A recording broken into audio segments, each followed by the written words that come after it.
तरह एक एग्जांपल ये देखिए, कोई बोले कि सर ऐसा भी तो इलेक्ट्रोलाइट हो सकता है। अरे भाई अभी तो आपको 2 टाइप के आयन आए कि सर 3 टाइप के आयन, एग्जांपल लिखूं इसका? याद है? शायद क्रायोलाइट बोलते हैं इसको। तो ये टूटकर Li+ देगा, Na+ देगा और ये पूरा माइनस देगा, नहीं देगा? तो जब बिल्कुल इसको ऐसे स्प्लिट करोगे तो KSP क्या बन जाएगा?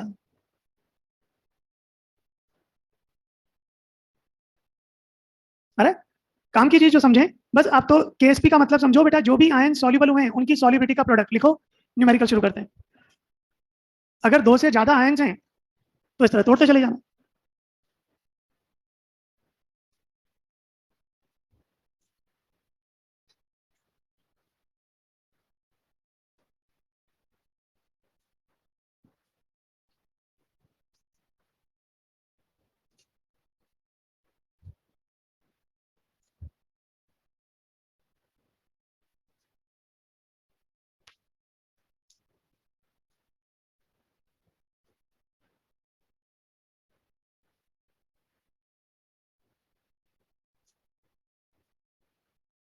ठीक है बेटा, क्योंकि जब आप इसको तोड़ोगे तो आप इसको कैसे लिखते हो? 3Li+, 3Na+, और साथ में AlF6-6। तो आप इसको ऐसे ही तो लिखोगे 3S, वैसे ही मैंने सॉल्व किया। तो जितने आयन है सब में तोड़ दो।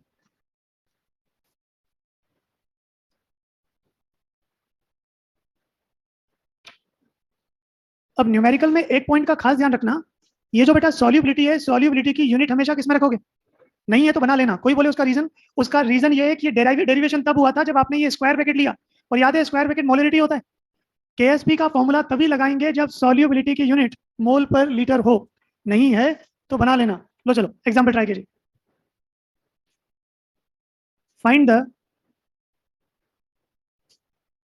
solubility and solubility product of 11.1 mg milligram CaCl2 in 200 cc saturated solution।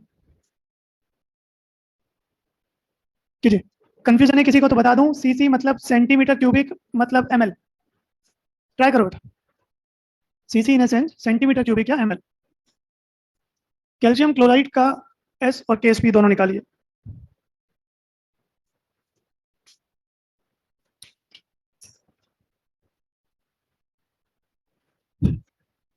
करो, ये पूरा टॉपिक अभी 1 घंटे में बढ़िया रिवाइज हो जाएगा।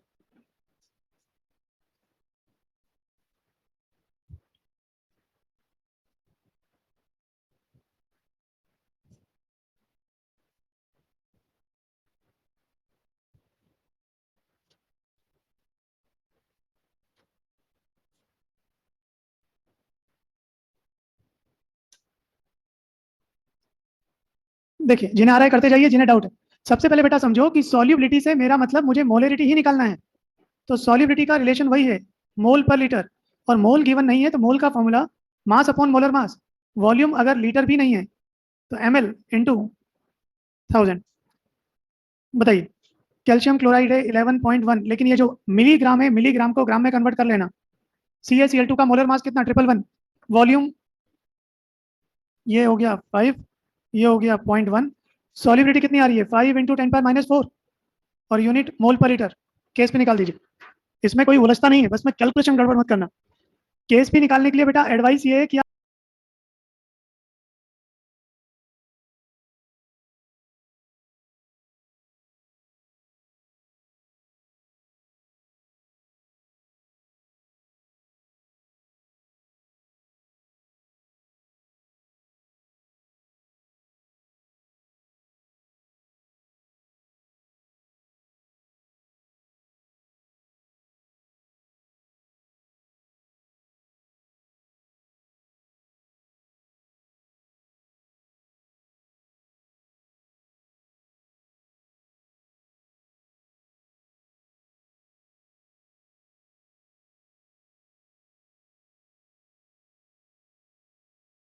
आप हमेशा पूरी तरह से उसे आयोनाइज करके लिखो इस तरह से। 1 - S, तो ये S और ये कितना? 2S। फॉर्मूले यूज मत करना, वो भी आसान लगेंगे, अभी उलझ जाओगे 10 मिनट बाद। जो भी सब्सटेंस है उसे तोड़ो, S 2S। तो कैल्शियम की सॉल्युबिलिटी है S, क्लोराइड की 2S पावर 2। तो ये हो गया 4s³ और s की यूनिट, s की वैल्यू, ठीक है, कितना हो गया 5 125 माइनस 12, ये कितना हो गया 500, सही कर रहा हूँ, -10 यही आ रहा है। और अगर यूनिट वैसे तो कोई पूछता नहीं है, लिखना चाहो तो सॉल्युबिलिटी की यूनिट क्या थी, मोलरिटी या मोल पर लीटर पावर 3, कोई पूछे तो, डाउट है कोई? नहीं, केवल सॉल्युबिलिटी सभी केवल वीक के लिए चलती है। बट अगर कोई पूछे स्ट्रॉन्ग, तो स्ट्रॉन्ग की सॉल्युबिलिटी तो 100%, 5 ग्राम डाला है तो 5 ग्राम टूटेगा। प्रॉब्लम तो वीक में आती है, आपने 5 ग्राम डाला है, आप भी नहीं जानते कितना टूटेगा। स्ट्रॉन्ग की सॉल्युबिलिटी तो 100% है, तो उसका कोई पूछेगा ही नहीं। समझ में आया बेटा? एक और कीजिए, एक इसका रिवर्स करते हैं। Ksp of silver chromate solution, Ksp of silver chromate solution is 4 into 10 to the power minus 21. Find the mass of Ag plus in 500 centimetre cubic solution, और जरूरत पड़ेगी आपको सिल्वर का एटॉमिक मास 108।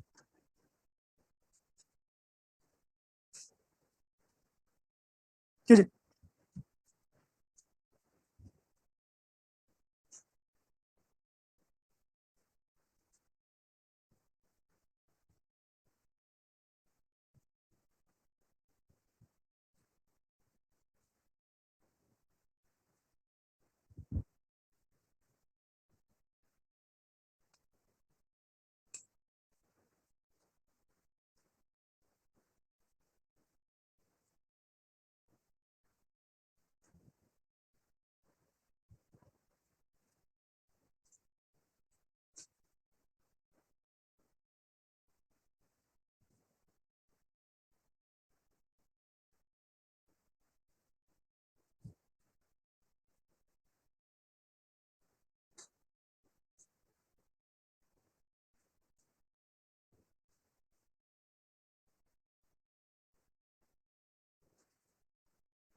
हुआ सब। पहले तो इसको देखो, ये जो बेटा, अरे यार सॉरी, फॉर्मूला गलत लिख दिया, Ag2CrO4 है, CrO4 क्रोमेट होता है, वो गलत हो गया। Ag2 क्रोमेट है ना बेटा, Ag2CrO4 आपने इससे कर लिया क्या? इससे तो वैलेंसी सेटिस्फाई नहीं होगी। अच्छा, आपने शायद वो क्यूब रूट से कर लिया होगा, बदलूंगे फिर कंपाउंड, कर लो यार, वो ध्यान नहीं रहा हो। सिल्वर क्रोमेट है, क्रोमेट K2CrO4, तो -2 बाइवेलेंट होता है वो। छोटा मोटा चार्ज गलत लिख दो तो बोल दिया करो। करो बेटा, कैलकुलेशन करो, इस टॉपिक में केवल कैलकुलेशन ही है, जितनी बढ़िया कर पाओ अच्छा।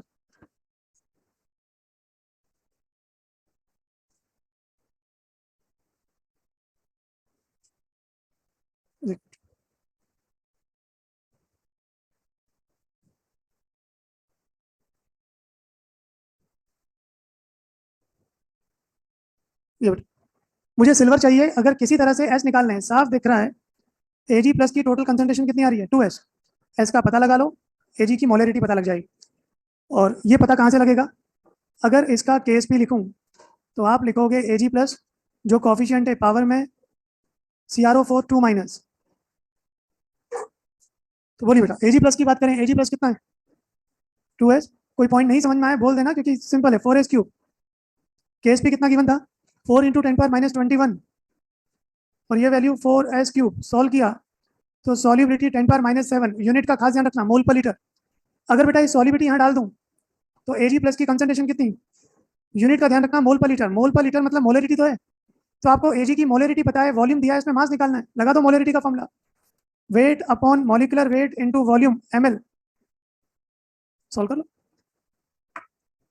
भैया आप डायरेक्ट वो x की पावर x, y की पावर y के फॉर्मूले मत यूज कीजिए, वो उलझाएंगे अपन को।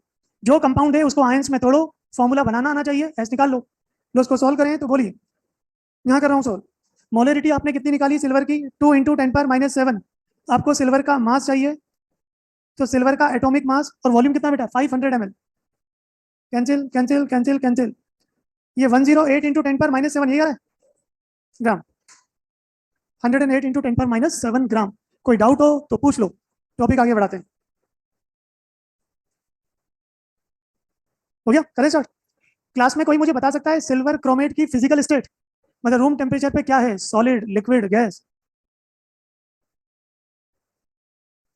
रूम टेम्परेचर पर सिल्वर क्या है, कंफर्म हो?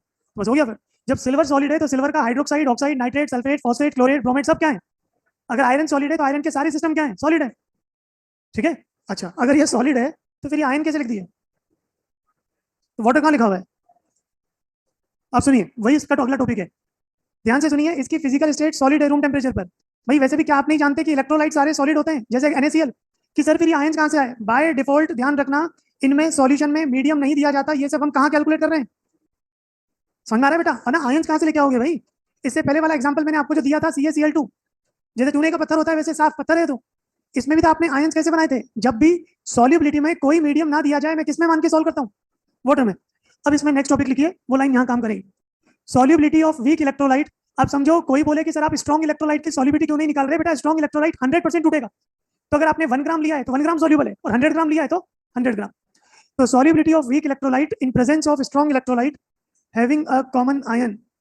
कोई थ्योरी नहीं, सीधे एक एग्जांपल से पढ़ते हैं। सबसे बड़ा केस उठा लेता हूँ, डाउट हो तो पूछ लेना, फिर न्यूमेरिकल आपसे कराता हूँ। लास्ट एग्जांपल में वाटर वाला कॉन्सेप्ट समझ में आया? क्योंकि किसी टॉपिक में H2O नहीं मिलता।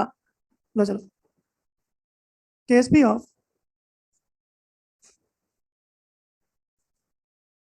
PbCl2 is 4 into 10 to the power minus 24. Find the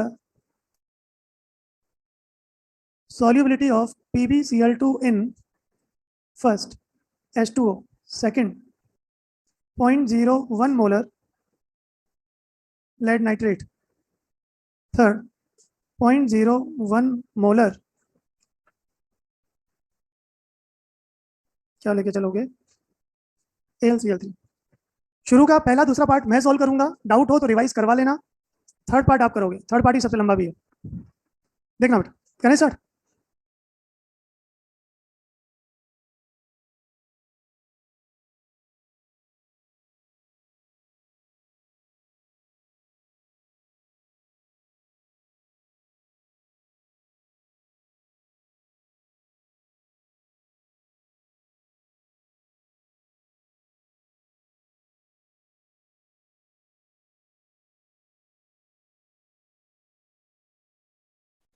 PbCl2 इसकी फिजिकल स्टेट सॉलिड। PbCl2 तो सुना होगा, AgCl, PbCl2, AgI, ये सब प्रेसिपिटेट होते हैं, पाउडर हैं सारे। तो जब मुझसे सॉलिबिलिटी की बात कर रहा है तो फर्स्ट केस। अब बेटा इसमें देखना, मेरे पास समझाने के लिए नया कुछ नहीं है, केवल थ्योरी ध्यान से समझना। PbCl2 जो पहले रूम टेम्परेचर पर पाउडर या सॉलिड था, अब वो अगर आप लिख रहे हो तो फिर मैं ये मान के चल रहा हूँ कि कुछ ना कहा जाए तो यहाँ पर मीडियम। अरे सुन, मैंने मान लिया टी इक्विलिब्रियम। एक काम करते हैं, ये मान लेते हैं कि यहाँ पर इसमें सॉल्युबिलिटी S1, यहाँ सॉल्युबिलिटी S2, तीनों का ऑर्डर ही लिख देंगे। तो बोलिए बेटा 100 सॉल्युबिलिटी S1, ये S1 और ये यार S1। तो अगर मैं इसका KSP लिख दूं PbCl2 का, PbCl2 2Cl²। ध्यान से देखो तो ये हो गया S1, ये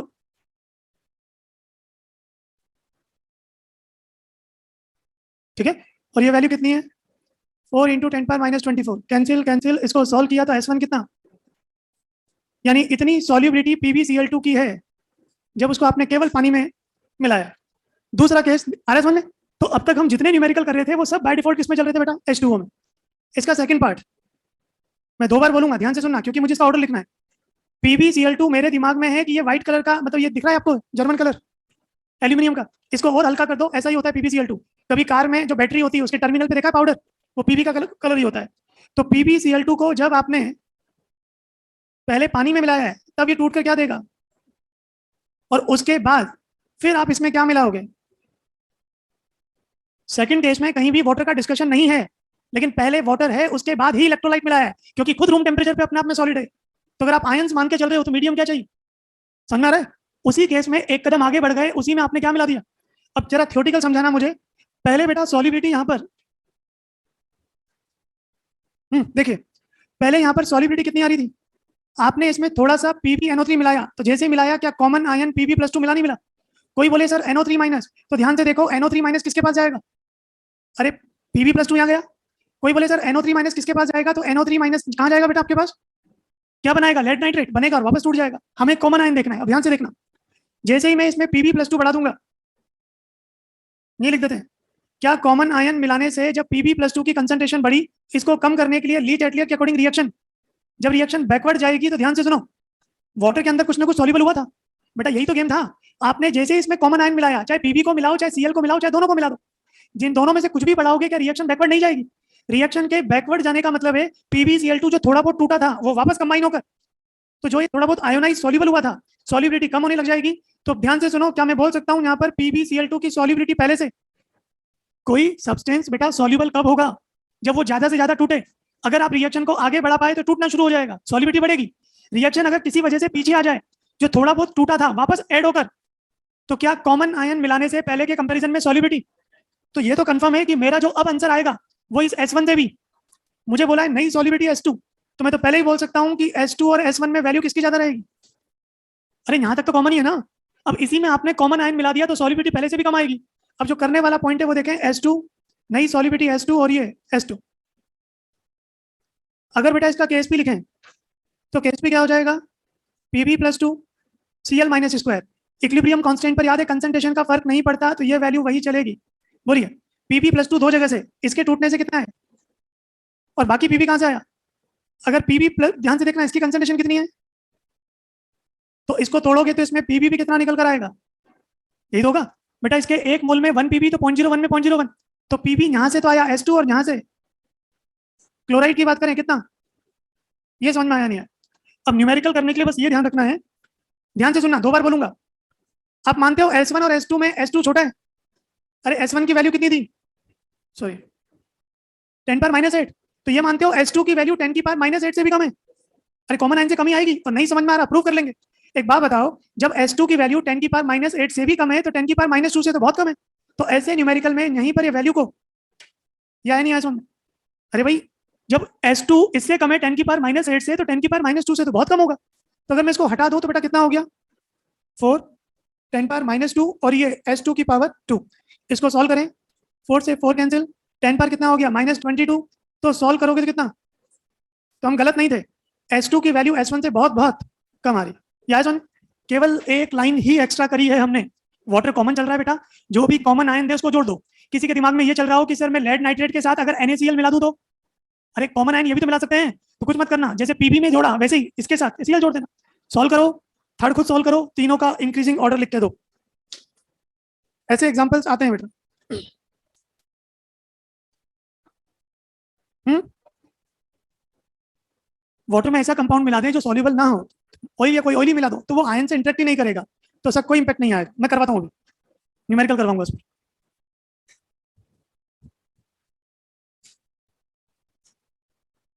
कॉमन आयन की कंसंट्रेशन को जोड़ना सीखो आप।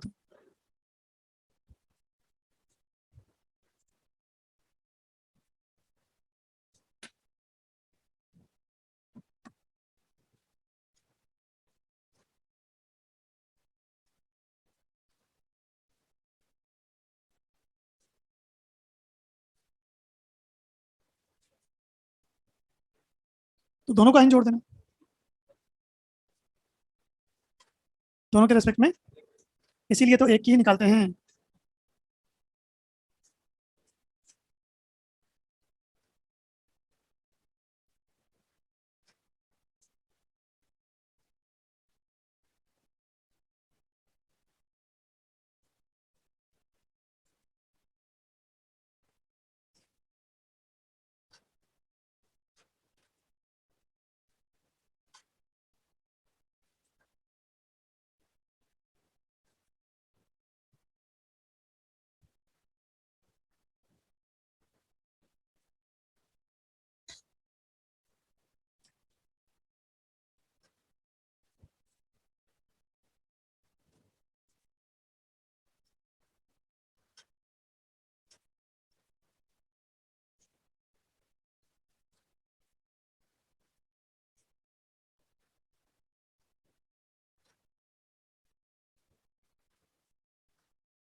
कीजिए बेटा, थर्ड केस ट्राई करो, फिर एक थियोरेटिकल एग्जांपल भी करते हैं। ये ध्यान रखना सब H2O के रेफरेंस में चल रहा है बस।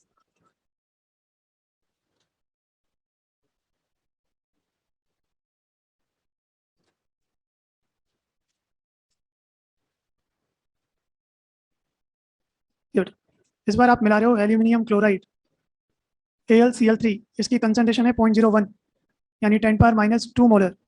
तो पता लगा लो इसमें Cl माइनस कितना है।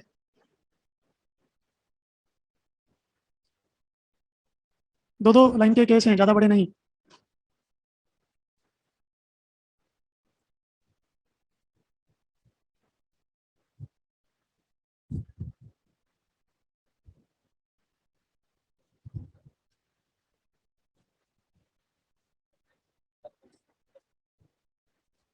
करेंगे अभी करेंगे सॉल्व।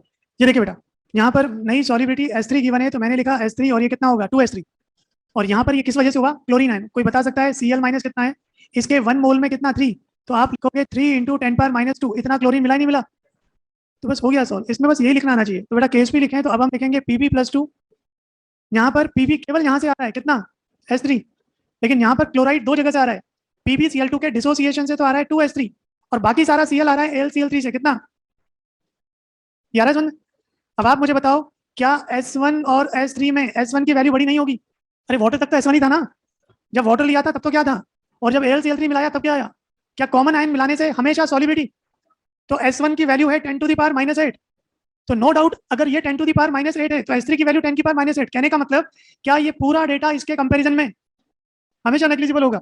इसको अरेंज कर लिया, कितना हो गया 9 × 10⁻⁻4 इंटू, और ये वैल्यू कितनी थी 4 × 10⁻24। ये कैंसिल 20, ये हो गया 4/9। तो S3 हो गया बेटा 4/9 × 10⁻20। लमसम 0.4 × 10⁻20, 4.4 ही आ रहा, 4.1 सॉरी, यही ना अप्रोक्स।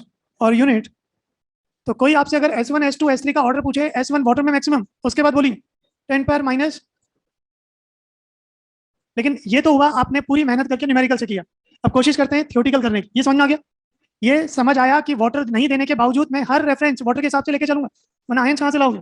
एक और ट्राई कीजिए, इसको कोशिश करना कि न्यूमेरिकल ना कर थियोरेटिकल सॉल्व करने की। और डाउट है तो न्यूमेरिकल से पहले एक पॉइंट लिख देता हूँ। क्या ये समझ में आया कि जितनी कॉमन आयन की कंसंट्रेशन ज्यादा होगी सॉलिबिलिटी उतनी, तो लिख देना बेटा।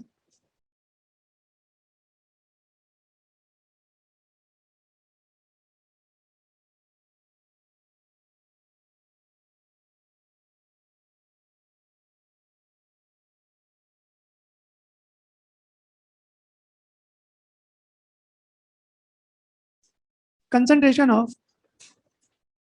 कॉमन आयन जैसे जैसे बढ़ती जाएगी, सॉलिबिलिटी ऑफ वीक इलेक्ट्रोलाइट उसी प्रोपोर्शन में गिरती जाती है।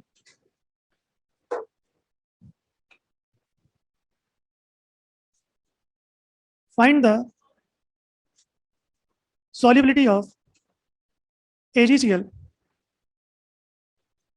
in presence of, या वैल्यू की जगह find the order of solubility निकालो। Find the order of solubility of AgCl in presence of, पहला वाटर में, दूसरा 0.1 मोलर NaCl, तीसरा 0.01 molar NaCl, fourth 0.01 molar Na2SO4, fifth 0.1 molar potassium sulphate, और एक फिफ्थ निकाल देना 0.1 मोलर अमोनिया लिक्विड। ये लो, ये इतने सारे ऑप्शन बेटा इसलिए दिए हैं क्योंकि न्यूमेरिकल नहीं है। वाटर में सॉलिबिलिटी S1 मान लेना, ये S2, S3, S4, S5 और S6, 6 में से 2 केस तो अपने जेईमेन के ही। अब इसमें ध्यान से सुनो, अगर आप ये सोचो कि सर एक काम करते हैं AgCl का केएसपी मानकर पूरा सॉल्व करते हैं, वो तक तरीका है। भाई मैंने केएसपी नहीं दिया, किसी को फिर भी थियोरेटिकल नहीं समझ में आए तो इसका केएसपी अपनी मर्जी से कुछ भी मान लो, 10⁻⁻5 -10 कुछ भी, लेकिन वो लंबा काम है। इतने न्यूमेरिकल कहां तक करोगे। सिंपल कॉन्सेप्ट, जितने कॉमन आयन की कंसंट्रेशन ज्यादा होगी उतनी सॉलिबिलिटी। और ये समझ में आ रहा है, ये NaCl ये सब पाउडर है, इन सबको आपने किसमें मिलाया होगा, तो वाटर तो बेस रहेगा ही रहेगा। नहीं आई बात समझ में। पहले वाटर में आपने क्या मिलाया, आप जानते हो बेटा AgCl PPT होता है। पहले पानी में आपने AgCl मिलाया, फिर उसी पानी में जो AgCl है फिर आपने एक एक करके सबको मिला के देखा। कोशिश करो, 1 मिनट से भी कम का क्वेश्चन है।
आपको प्रॉब्लम केवल लास्ट 5 वाले में आ सकती है, सॉरी 6 वाले में। तो इसको आप चाहो तो छोड़ देना, क्योंकि ये कोऑर्डिनेशन कंपाउंड का केस है, वो मैं करवा दूंगा, मतलब एग्जाम में आया हुआ है। आप 6 वाला स्किप करो, बाकी 5 तक सॉल्व करो। 6 में कोऑर्डिनेशन कंपाउंड वाला केस है।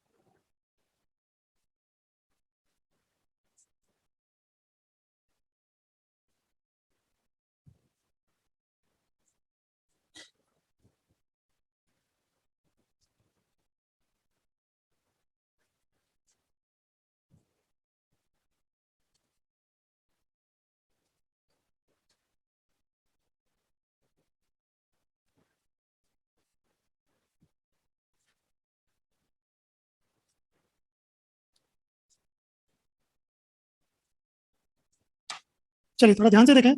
अगर बेटा कॉमन आयन की बात करें, कॉमन आयन कंसंट्रेशन यहाँ कितनी है? 0.1 मोलर। यहाँ कॉमन आयन की कंसंट्रेशन, इसी से तो मतलब है, यहाँ कॉमन आयन की कंसंट्रेशन, अरे यहाँ कॉमन आयन की कंसंट्रेशन, फिफ्थ वाले में कॉमन आयन की कंसंट्रेशन बोलो। कॉमन आयन है ही नहीं, तो जब कॉमन आयन है ही नहीं तो ना वो रिएक्शन को फॉरवर्ड ले जाएगा ना बैकवर्ड। तो जितना वाटर में पहले था उतना ही। क्या ये समझ में आ रहा है कि 1 और 5 दोनों सेम होंगी? पानी में AgCl मिलाया, फिर आपने K2SO4 डाल दिया। K2SO4 रिएक्शन को ना फॉरवर्ड ले जा सकता है ना, तो जितनी वाटर में पहले थी, मैं इन 5 का आंसर लिख रहा हूँ, इनमें डाउट हो तो बेटा वो रिपीट करवा लेना। समझ में आ रहा है? कोई कॉमन आयन नहीं। फिर जितनी कॉमन आयन की कंसंट्रेशन, इनमें हाईएस्ट वैल्यू कौन सी? तो क्या ये S2 मिनिमम होगा, नहीं होगा? क्या बेटा फोर्थ वाले में? अरे यार ठीक है ध्यान नहीं दिया, वो देना ये चाहिए था। चलो कोई नहीं, नहीं दिया था। हाँ फिर तो कौन सा बचा? फोर्थ है ना?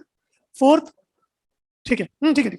और इन दोनों में, इसमें तो कॉमन आयन है ही नहीं, राइट? ठीक है, यहाँ बोलिए इन दोनों में जिसकी कंसंट्रेशन कम सॉलिबिलिटी, तो ये समझ में आया? No common ion effect. अब रही बात बेटा लास्ट वाले की, आपको याद है हेडिंग पढ़ा था कॉमन आयन के साथ अपोजिट आयन इफेक्ट, वही चलेगा यहाँ पर। कंटेनर है AgCl का, ये सॉलिड था, ये आयोनाइज हुआ, आयोनाइज होकर बेटा ये मिला, ठीक है। इस बार आपने इसमें क्या मिला दिया? अमोनिया। अमोनिया क्योंकि लोन पेयर लेके बैठा है, तो बाय लुईस थ्योरी कौन सा नेचर है? इलेक्ट्रॉन डोनर है। और क्योंकि इसके पास डी ऑर्बिटल वैकेंट है, तो जो Ag+ है अकॉर्डिंग टू लुईस, तो एसिड और बेस की रिएक्शन है नहीं है। तो यहाँ पर होगा क्या, ये Ag+, ये बेटा इसका कोऑर्डिनेशन नंबर 2 है, मतलब स्फीयर 2, तो ये Ag,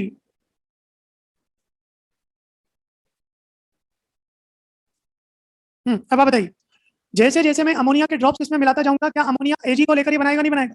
और ये सब आपको पता है, ये फर्दर आयोनाइज नहीं होता। क्या अमोनिया मिलाने से धीरे धीरे Ag+ की कंसंट्रेशन, अरे यहाँ से तो यहाँ पे आ गई, तो जब Ag कम होगा तो इसको बढ़ाने के लिए रिएक्शन, और ये बोलने की जरूरत नहीं है। आपने अमोनिया तो बाद में मिलाया है, पहले ये सारा गेम किसमें चल रहा था? वाटर में था। तो क्या रिएक्शन फॉरवर्ड जाएगी तो AgCl जितना वाटर में टूटा था उससे भी ज्यादा। तो इस बार इसके कंपैरिजन में मैं यहाँ समझ, ये बेटा एक तरह से अपोजिट आयन हो गया ना। Ag+ एसिडिक कैरेक्टर है, अमोनिया जो मिला रहे हो बेसिक गैस है, इन दोनों की रिएक्शन से बना। अब ये बनने की वजह से क्या Ag+ की कंसंट्रेशन यहाँ से खत्म होकर ये धीरे धीरे सॉलिड पाउडर फॉर्म में आने लग गया। तो ये होता है, जब Ag कम हो गया तो इसको बढ़ाने के लिए ली चैटलियर के अकॉर्डिंग AgCl धीरे धीरे टूटता टूटता ज्यादा टूटेगा, सॉल्युबिलिटी बढ़ जाएगी। 6 सबसे ज्यादा क्यों होगी वही तो समझा रहा हूँ। अमोनिया लिक्विड है, AgCl पाउडर है, तो AgCl में आयंस कहां से आए होंगे? तो वाटर तो है ही, उसके बाद ही इसमें मिलाया जा रहा है, तो ये वाटर से भी खींच के सॉल्युबिलिटी आगे ले जाएगा। इसीलिए मैं वाटर वर्ड पे बार बार ध्यान दिलवा रहा हूँ आपका। अरे कुछ आया समझ में? कॉमन आयन नहीं है तो फर्क नहीं पड़ेगा, कॉमन आयन है तो सॉल्युबिलिटी कम होगी, और अपोजिट आयन है तो सॉल्युबिलिटी बढ़ जाएगी।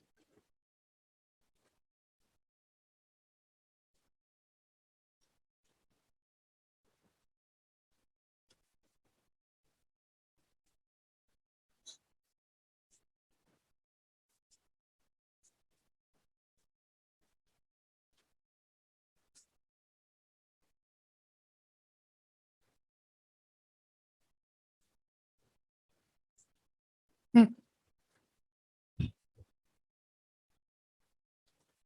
अब ये बेटा साइमल्टेनियस सॉल्युबिलिटी, क्योंकि एडवांस और मेंस दोनों में एक बार न्यूमेरिकल आ चुका, और केवल यही वर्ड आता है साइमल्टेनियस, बाकी कुछ भी लिखा हुआ नहीं होता। साइमल्टेनियस का मतलब क्या है? ये लास्ट वाला केस समझ में आ गया? क्योंकि मतलब मुझे लगता है कि आपके पेपर में कंफर्म सॉल्युबिलिटी और बफर ये फंसने ही फंसने हैं, और फ्री के नंबर है, इनमें कुछ भी गलतियां नहीं होती। लो बेटा देखना, इसको डायग्राम से समझाता हूँ, फिर एक न्यूमेरिकल आप करना है इसमें। अच्छा ये भी बता दो कोई तीसरा केस हो जो मुझसे छूट गया हो। वीक इलेक्ट्रोलाइट को पानी में मिला दिया, सीधे फॉर्मूले से निकालोगे। वीक इलेक्ट्रोलाइट में कोई स्ट्रॉन्ग इलेक्ट्रोलाइट का कॉमन आयन मिला दिया, उसको जोड़ के निकाल लिया, तो दो ही तो केस हुए। वीक इलेक्ट्रोलाइट में कॉमन आयन मिलाना है, वो कॉमन आयन या तो स्ट्रॉन्ग से आ सकता है या फिर, तो हमने पहला केस पढ़ लिया वीक प्लस स्ट्रॉन्ग। अब क्या पढ़ रहे हैं, दोनों के दोनों इलेक्ट्रोलाइट क्या होने चाहिए? जैसे ये ले लो पीपीटी वाला, मान लो बेटा कंटेनर में AgCl है, ये स्प्लिट होके आयोनाइज होके देगा और AgI है। मैंने मान लिया इसकी सॉलिबिलिटी S1 या S1 और S1, इसकी सॉलिबिलिटी S2 या S2 और S2। अब आप ध्यान से सुनना, क्या AgCl में AgI मिलाऊं बेटा या AgI में AgCl को ओवरऑल Ag प्लस की कंसंट्रेशन, इसकी कंसंट्रेशन इसको भी बढ़ाएगी और इसकी कंसंट्रेशन, क्या इन दोनों में रिएक्शन पहले के कंपैरिजन में पीछे नहीं भागेगी?